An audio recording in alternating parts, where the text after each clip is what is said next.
1TV Patrol. Congressman Ando Waminal nangulo sa ceremonial pouring sa lungsod sa Todela. Anong detalye ni Janiton? Nagpadayon ang road widening o concreting sa kadalanan sa mga rural barangay sumala sa gipasalig sa Asinso leadership nga hotdon pagsemento ang kadalanan sa hilit nga mga barangay o mga sitio road.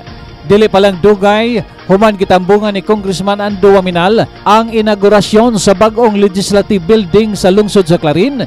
Gipanguluhan na usab nini ang ceremonial pouring o pagbuhos og semento sa usa ka concreting project sa mga barangay sa lungsod sa Todela.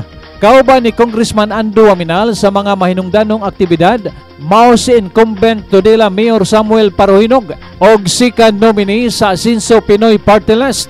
Ang road concreting gihimo sa may purok 5 barangay Basirang og sa sitio Kasilak barangay Duangican, Todela.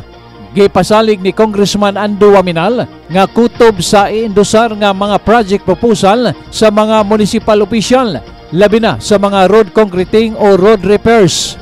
Paningkamutan niyang mapunduhan, gumikan kay gusto gayud siya nga mas mapasayon pa ang transportasyon sa mga misamisnon bisan sa hilit nga mga barangay sa iyang gialagkarang distrito.